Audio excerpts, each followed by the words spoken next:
The following program is a UNC Charlotte production.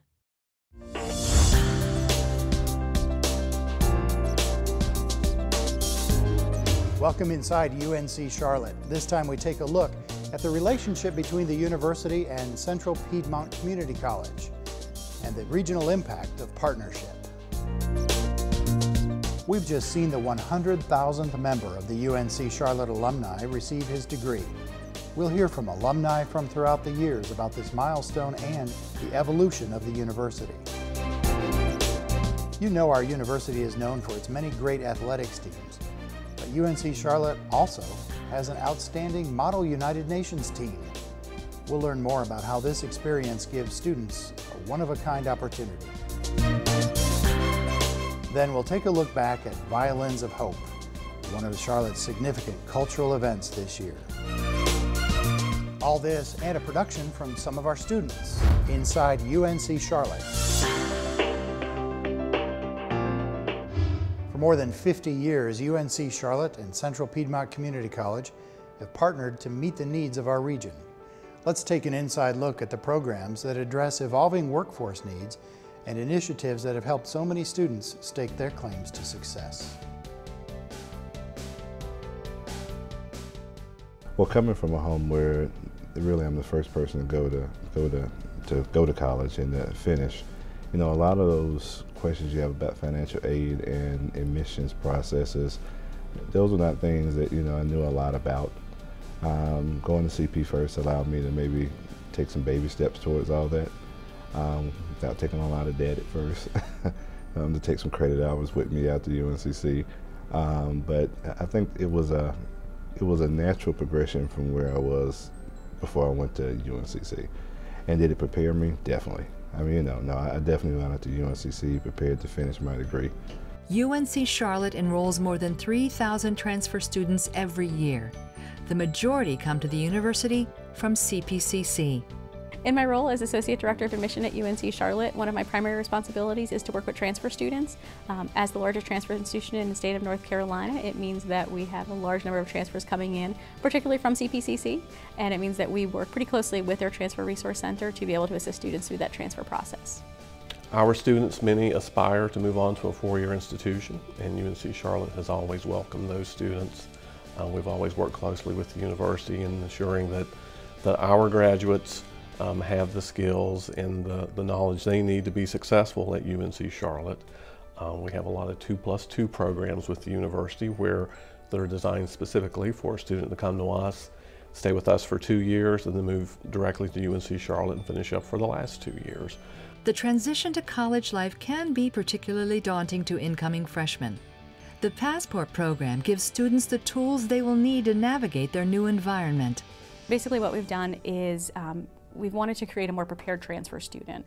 And so we've taken the pool of applicants who are unfortunately not offered admission to UNC Charlotte and selected some of those students to participate in this program. They attend CPCC for 1 year and they take 24 hours of transferable credit and transfer here, which is essentially what every other transfer student does. The thing that's specific about this program and that makes it so successful is that we're really trying to prepare them for that transfer process. Not necessarily just getting the credits and getting here, but actually making them a more prepared transfer student. The Passport program has helped me in many ways. I was able to link up with other Passport students and also link up with other 49ers, so I feel very prepared and I'm ready to transition over. CPCC has prepared me a lot for UNC Charlotte. I've learned that I'm a bit of a procrastinator, so I learned that you have to put things in order and you have to set the expectation really high for yourself and don't stress yourself out, but go over your work and do your best in everything you do and you will be rewarded for it. When we sit down to meet with students one-on-one, the thing that I find over and over again is that the students who are coming to us from Central Piedmont are much more prepared. The questions that they ask us are much more specific. They understand the process, they understand what they're doing. Their questions are much more directed. You can tell it's a product of the fact that they've already been prepped on this. And it makes their transition and it makes their process much easier to know what to expect when they get to us. International student and engineering major Tarma Fontaine dove into college life as a freshman at CPCC and recently finished her first year on the UNC Charlotte campus. So one of the things that helped my transition to UNC Charlotte was that I was involved in student life at Central Piedmont Community College. I was in student government, Phi Theta Kappa, and a bunch of other different clubs. And through that experience, I was able to meet amazing people like Dr. Zeiss and other community leaders of Charlotte. And that helped me gain confidence in my student leadership experience, and that helped my transition into my engineering role, where I will be a leader in my workforce. In addition to their focus on student success, UNC Charlotte and CPCC contribute to the economic health of the region by partnering with businesses and industry to provide the programs and highly skilled workers that fuel a 21st century economy. Well, the Charlotte region still has a challenge with high unemployment. And a lot of these are folks who have been displaced and they need to be retrained for a new career. So we need to bring them in and equip them with the skills that they need to be successful in a new work environment. And these are often high-tech skills that perhaps just a high school education is not going to give them the ability to do. At the same time, we need to work with local organizations to recruit new industry and new employers to the region and to show that we can provide a well-trained workforce. It's always been Central Piedmont Community College's goal to be flexible and nimble and to meet community needs and to be able to identify those and to gear up quickly, ramp up quickly to provide whatever training is needed. So we need to continue to do those things to ensure that folks in this region are trained for jobs and that there are jobs here for them to obtain. Well, the one thing that I think, well, especially Central Piedmont's role in our economy is to help train people for what the needs are. Whether it was working with new industries that were coming into play, like energy, or food research like they're doing up in Kannapolis. I mean, CP allows that flexibility to train the workforce for what our economy needs.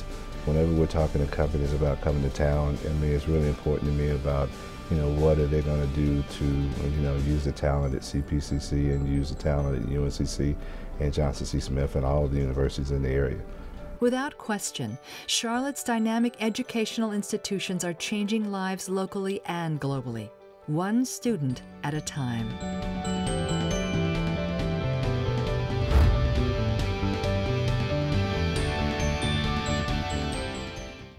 UNC Charlotte recognized its 100,000th alumnus in May. Fabian Elliott, a marketing major from Fayetteville, was honored during commencement. Let's meet Fabian and hear more about his big plans for the future.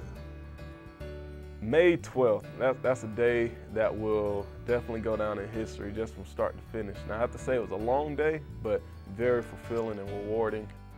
Since I was receiving that honor of being the 100,000th alum, I was treated like royalty for the most part. And it was really awesome to, have my family be able to take part in the moment, especially to give the commencement address. That was an amazing honor, especially since I like to speak, and I was able to, give the greetings and represent my class. And no matter how much I like speaking, the highlight was definitely when we did the ceremony for the 100,000th, when I was about to walk on the stage, the 3 o'clock ceremony, and they just halted the whole ceremony, and the announcer came on stage, and it was like the moment you've been waiting for. Drum roll, please. There was an actual drum roll, and then, they called my name, and then the streamers went up, confetti was everywhere, everybody was just cheering. It was a moment I'll definitely, never forget. What really made me fully realize how big of an honor this is and was is that this award would never be given out to anybody else.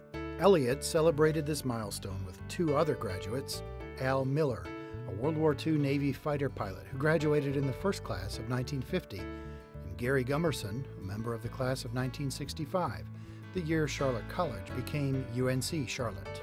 Initially, I met Gary first at the Charlotte Observer photo shoot that we did. So I got to talk with him, and he was really just schooling me as far as we were right outside of the Union. And so he was just looking around, talking about how none of this was here, all this was fields, and telling me how there was just 2 buildings when he was there. Of course, the architecture has just picked up beautifully, and it's so impressive on what they've done. And not only that, but what they've done with University City. I'm very proud of my university and what it's become, and I welcome the opportunity to do this. I got a chance to meet Al during graduation day, and he talked a lot about, you know, how small his class was, like the class size, and how he talked very highly about, you know, Bonnie Cone and her leadership. It's a great metamorphosis. No one ever really thought that back then. It would not have happened if it hadn't been for a woman like Bonnie Cone. I couldn't help but, you know, think about what it would be like, you know, since they graduated maybe about 40, 50 years ahead of me, what it would be like in the next 40, 50 years as far as how drastically the campus would have changed. And I'll be talking about student union was built when I was here and different things like that, so future's bright. I'll be starting with Google in the Chicago office June 18th, and so, you know, I'm really excited about that. I'll be working in my field as far as doing sales and marketing with them. The great thing about this university is the best, you know, while we've had great historic moments and the present is good now, the best days are still ahead of this university.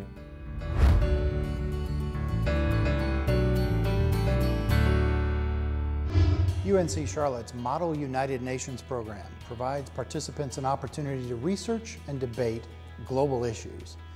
Participants gain a valuable perspective that carries over throughout their careers. It is an interactive learning experience. It is a chance for students to gain a wide range of different kinds of skills, to draw from a wide range of majors, students who might ordinarily not be able to interact together, and giving them a chance to turn their ideas into policy propositions which they could take to regional, national, and international conferences to meet with other students who have similar passions and interests and to see if they can find ways to make some of these ideas work. This year we had the first fall class. There was an intro into Model UN. And so I, in conjunction with Dr. Combs, was able to have a class structure as opposed to our typical club setting. So we taught them how to research, how to engage in public speaking, how to give motivational speeches, how to caucus with others, and rules of procedure. All conferences have some sort of different type of rules of procedure. And so we teach them all of these different aspects that they're going to use within the actual conference setting. So this year we brought home 52 awards, which is the most we've ever brought home in this school's history. The first conference we participated was in Atlanta. It's called Sermon. We brought upwards of 50 people, and we did incredibly well. We've participated in one other regional conference, and that was the Model Arab League in Spartanburg, South Carolina. Afterwards, we went to the Model Arab League in Washington, D.C. Both of those conferences, we brought home 2 delegation awards, and a majority of our members brought home individual awards. The latest conference we went to was in Vancouver, Canada, and we had our most successful conference there as well, where over a majority of our teammates brought home awards. I was selected as a freshman to go to Harvard World's Model United Nations Conference. So I got to travel as a freshman to Vancouver, Canada with, you know, so many of my friends and Dr. Combs, and it was such a great experience. And not only the experience there, but Melissa and I came back with an award as well. So we won a delegate award at an international conference. And in my freshman year, knowing that I'd been successful through a group that also provided friendship was the best thing in the entire world. My freshman year, we had a great experience traveling to Haiti. We had the opportunity to go and do some relief work after the earthquakes there, and that was kind of born out of the idea that we go to these conferences and we talk about all these ideas and theory, what they can do to improve the international community, but then a handful of us decided that we actually wanted to take the next step and go out and be some of that change. Our work in Haiti was varied. We had both a service and a construction element. Our construction aspect is we were putting in sustainable latrine usage for the orphanage. Our service project had a lot to do with hygiene, public health and safety, and then also some English skills, which a lot of the Haitians were eager to learn. That was by far the most challenging time of my life. To go down there and to see the devastation, to see what these people were living through. But it was also incredible because you got to meet these kids who had such a passion to life, who loved being alive, that had smiles on their faces all the time, but they were living in these such destitute situations that were just unbelievable. But to come together as a team and to really work together and to do something for close to 100 orphans at that time, it was really life-altering. To really get on the ground and do something that we're always debating in our suits in these conferences. I remember one particular instance. We were coming back from the work site and our car broke down on the side of the road. We were kind of on the edge of a tent city, and I remember looking in and I saw a woman inside her tent. Now, mind you, the tent is nothing more than just a piece of plastic really draped over 2 sticks. The only thing that she owned was a small pillow and a 5-gallon bucket. She sat on the bucket staring at us as we walked through, and I just remember thinking that it's individuals. When we take these small steps and these small actions, however little they may be, these are the things that add up and really make a difference in people's lives. These people have nothing, and we were able to give them something. And that something provided them hope, and that's what I think will restore them. It was hard because you could only make a very tiny difference. They were translating their ideas of the needs of poverty and devastation and refugees. And they saw refugee camps where people were living in water up to their knees and had no real hope of it getting better right away. We were on the site by 6:30 or 7 in the morning, and we worked until 8 or later in the evening because they didn't want to stop. It's coming back and knowing that you've only made a small difference. It's a reality check. All of those resolutions about helping are really good. Translating that into actual action is a serious challenge. Out of that, you've got students who are now trying to go into security studies and conflict resolution at the grad level to see if they can't be a part of actually making the world a better place. Everything from public speaking to my writing to my negotiation skills, everything just improves with this club. But moreover, it just has really developed my interest in international affairs and what I hope to do post-graduation. Every week I have something Model United Nations to do, so I'm constantly reinforcing the skills that I know I'm going to need later in life. And everything I do here is going to reflect somehow in the job that I eventually take and the path that I eventually pursue. It allows students like myself who are interested in master's programs to speak with former alums of the Model UN program to decide what would be the best program of study. It allows us to work through different organizations and internships. Really what the mentoring process is here at Model UN at UNC Charlotte is a family network. We're able to connect, share ideas, share thoughts, share stories, and through that, we're really able to build a structure that's really unique on campus. It has grown, and we now have students from almost every college, literally every college. You're talking about nursing, we're all over the place. A wide range of diverse students, more than 50 last year. 4 years ago, we were hitting about 20-some. This year, we hit 51 in the fall. It's a growing, exciting program with all kinds of potential.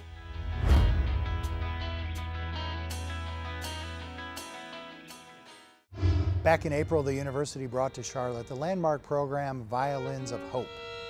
Inside UNC Charlotte's Meg Whalen takes a look back at the events and their impact on our community. These violins have never been exhibited and played together in this hemisphere, and UNC Charlotte is honored to present the North American debut.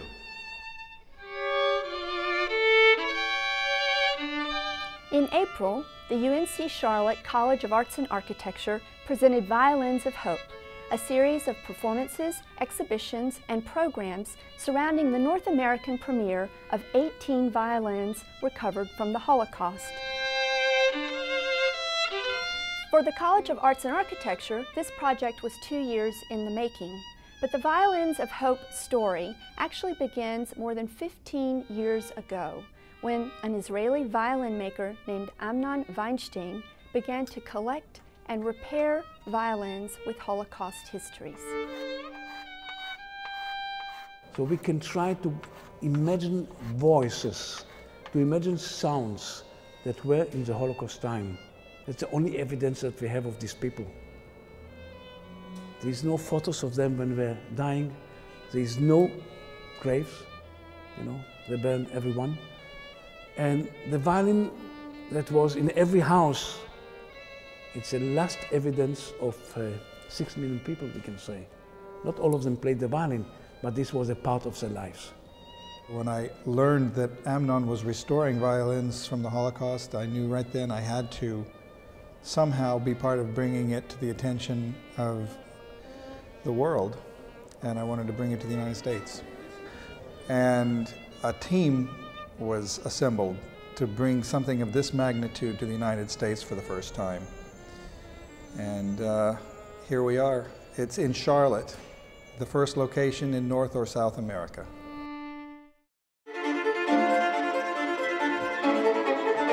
The exhibition took place in the gallery of the new UNC Charlotte Center City building. In just 2 weeks, more than 4,000 people viewed the violins, including a group of Holocaust survivors and students from 28 local schools. Seeing all the children from all the schools, from all the university and college coming, and as we said before, they're coming over here, everybody is smiling, dancing, you know, with an iPhone and iPod and all these things. The minute they're going out from the exhibition, no word anymore. All of them are so serious that my feeling is that I've done my work. Docents were students from the College of Arts and Architecture. I've enjoyed very much so to give tours to a bunch of the kids, and I seem to have their attention, and they seem to be really interested in the content that we have to show them. And a lot of the kids actually, they were asking me, why a violin? You know, why?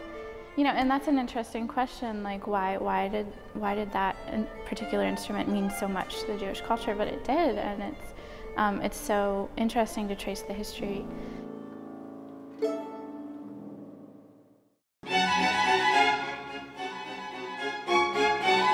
The exhibition of the Violins of Hope became the cornerstone of a project that featured more than 20 cultural activities, from film screenings to lectures to related exhibitions and 5 concerts in which the violins were played.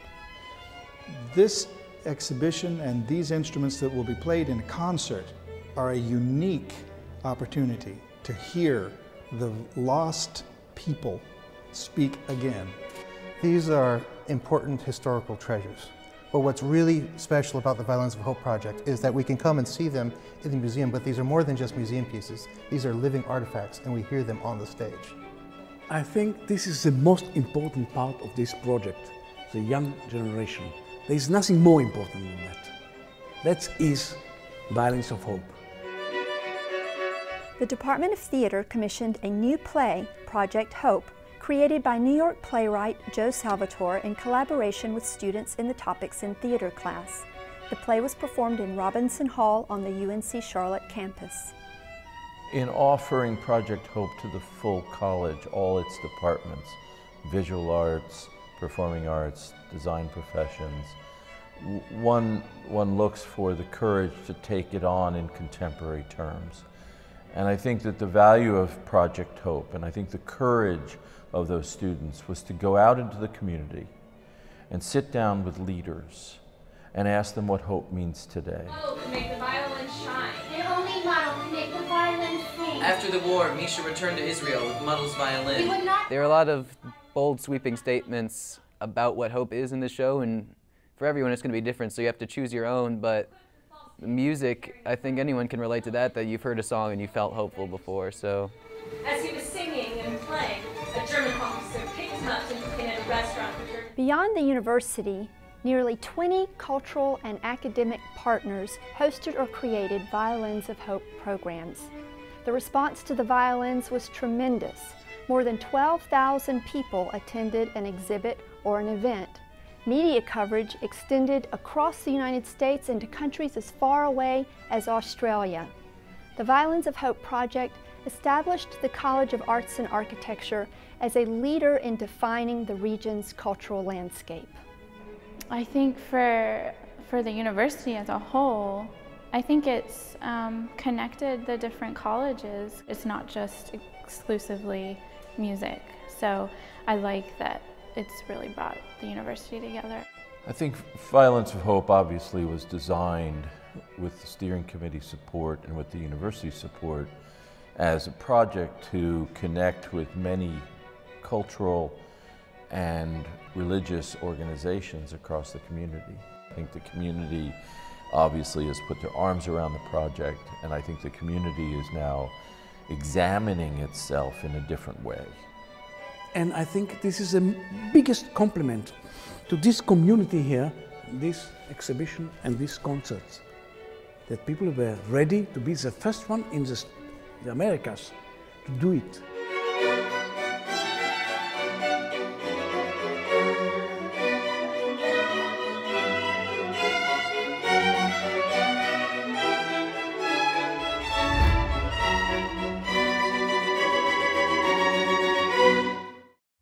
Our next segment is produced by students in a communication studies class here at UNC Charlotte.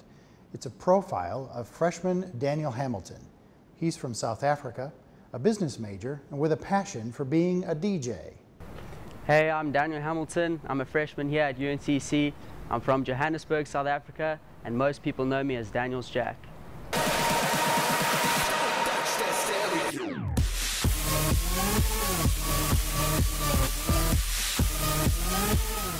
UNCC is a great school. It's just outside of the city where there's a lot of opportunity for me as a DJ, a lot of nightlife, a lot of clubs, a lot of raves.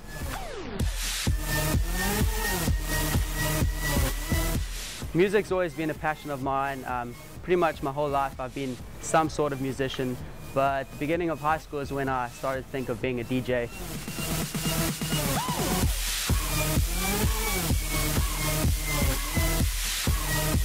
My biggest dream is for me to one day own my own record label and be opening at big raves across the world. I went to a DJ school in South Africa where I learned the basics. I learned on vinyl, where I learned how to beat match, how to line up the tracks. But then I shifted to CDJs because it was more cost effective.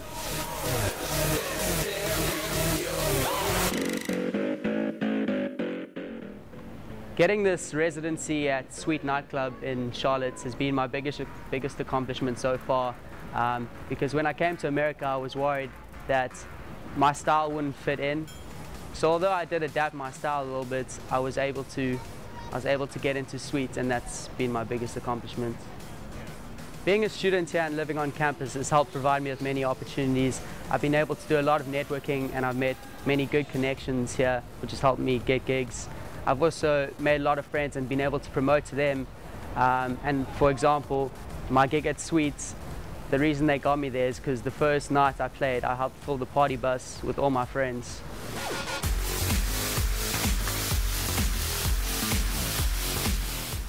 The mullet is just my swag, and it's what sets me apart from the rest.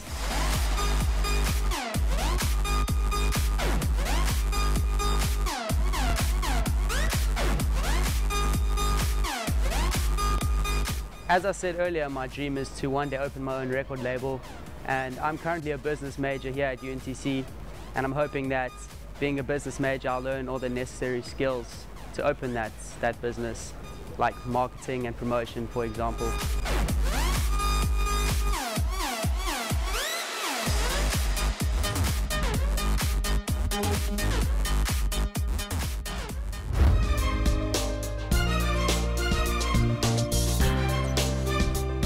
Thanks for joining us. You can see more on the university website, and all of our segments are on YouTube.